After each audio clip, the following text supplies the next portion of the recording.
This is like the third time I filmed this because I'm trying to get it right and short. That way you guys don't waste any time here. So I think I did it this time. My name's Rachel. I've had my first month dropshipping and I made $28,000 in sales this month. I'm not a seasoned dropshipper. I just kind of like threw shit at the wall and hoped it worked, and it definitely stuck.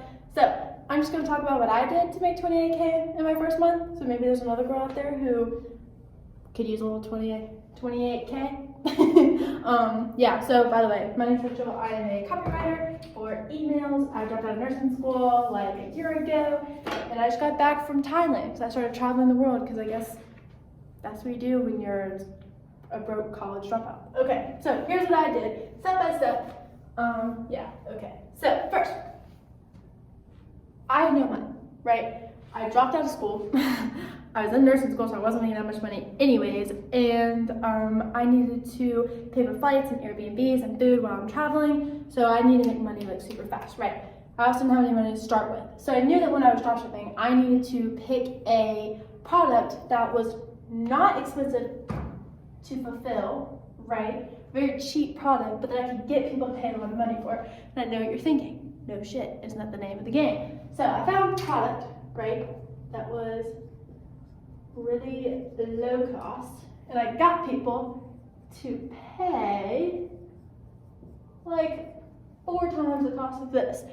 And this is my margin, obviously. Okay, so there's my margin. How did I do that? What I did was I decided not to sell a product.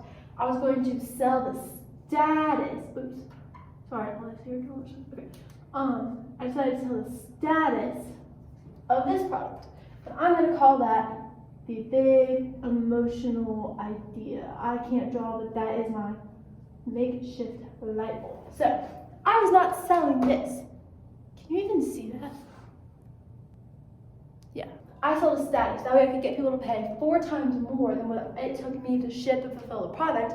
And all of this money I used to keep doing the rest of the 4 steps. So once I had that down, I'm like, okay, I think people will pay this much for this. Okay, so how do I get people to see this product? Well, I ran Facebook ads, and I had some experience in Facebook ads.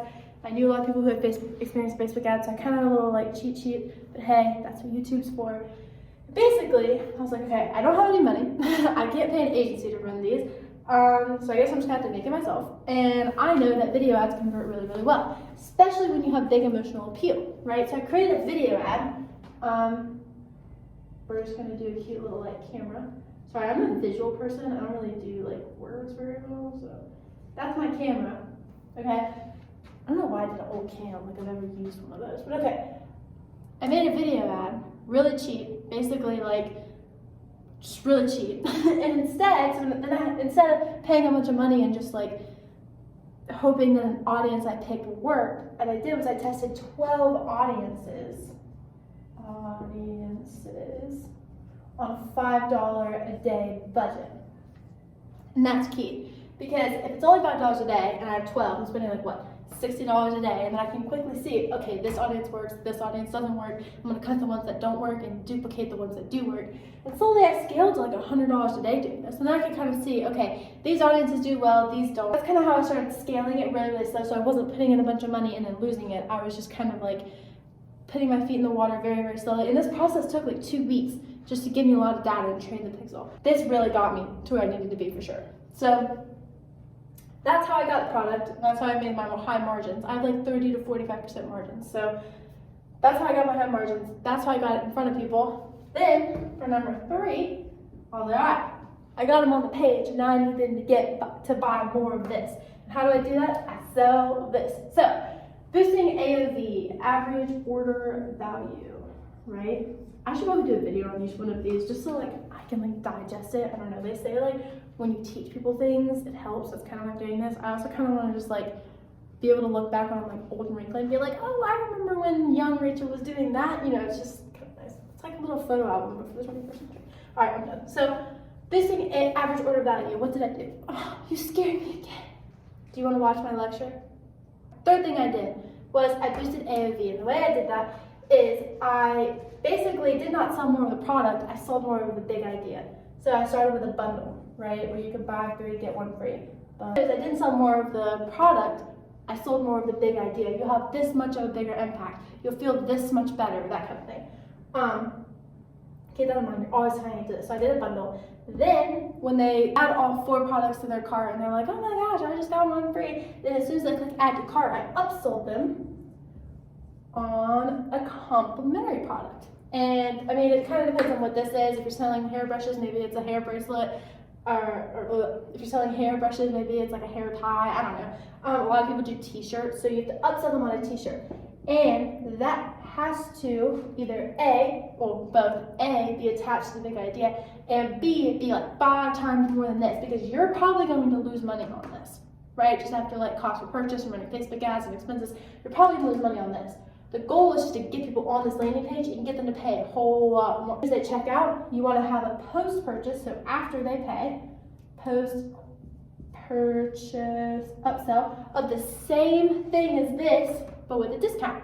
So if it's like if you really can't get them to pay that much, then say maybe you do like, hey, buy 5 for a 50% discount. It's just like an extra $8. That's really, really big.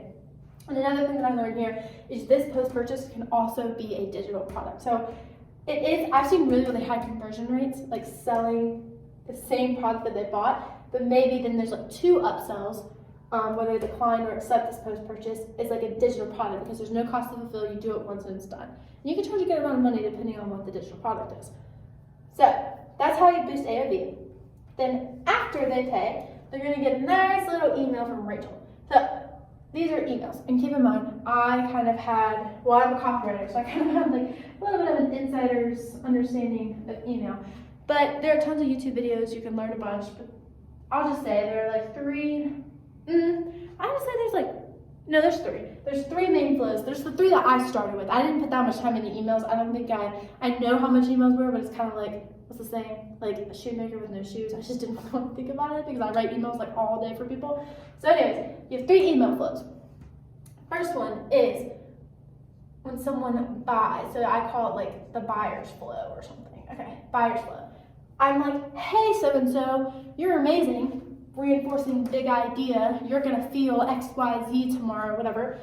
And then I say, hey, while I have your order on my desk, do you want me just to throw in an extra complimentary product for no extra shipping because I can just add it to your original order? And they're going to be like, oh, that's amazing. But don't ever think this. I overthought this. I'm like, well, how am I supposed to go back to the past order and try and change it and add the new email? Like, that's not scalable. It's going to be 2 extra orders. They just don't know that, and frankly, they don't care because they're still getting the same product and they're still getting free shipping. Just make sure you offer free shipping, obviously. So, anyways, so you're upselling another item for free shipping, and then the new one, the second one, you want to go with a new customer. So when someone is the first buyer, customer, so it's the first time they bought from you, you want to say like, you want to still send the upsell email, and then you want to be like, hey, you're amazing, like, I love you, I don't know, whatever you want to say. Just like welcoming them to the community or whatever. I get them to take a survey, so I started like getting more information, like, hey, would you like to see this product, maybe this, that kind of thing. That's the new customer upsell, and then, you send them that email, and then you can also cross-sell them a few days later on a different product. So it's like, again, if you sell hairbrushes, maybe you sell hair ties. If you sell shirts, maybe you sell shorts, that kind of thing. So cross-selling them on the item they probably want. And the third flow you need is abandoned checkout. These are the losers that put a product in the cart and then don't actually buy. So this is what you did, right? You want 3 emails. First email is like, hey, so-and-so, I was closing up for shop today and it looks like you never finished your order. Are you okay? Like, do you have any questions? Can I help you with anything? That kind of thing. If that doesn't get them, the next day, you say, hey, so-and-so, this is Susie. You might want to hear what she said or thought about the XYZ product and big idea, reinforcing the big idea. Put her testimonial, make sure it's a real testimonial, you don't want to look shady. Have the testimonial, and then say, so-and-so, it looks like you're on the fence. If it helps, I can also make your order free shipping or give you a 10% discount, but it's only valid for the next 24 hours because I don't really do this a lot. And if that doesn't work, they're gonna get a third email where it's like, I think my subject line is like, first name, this is awkward.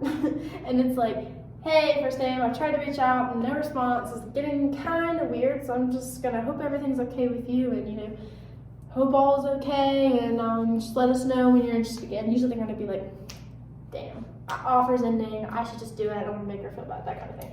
So those are the 3 that really work for me. I'll probably do a whole video on email flows because I just like doing them. Once I like sit down and actually do it, I'll make a whole lot more money. People say that like 30% of your revenue, overall revenue, should come from emails.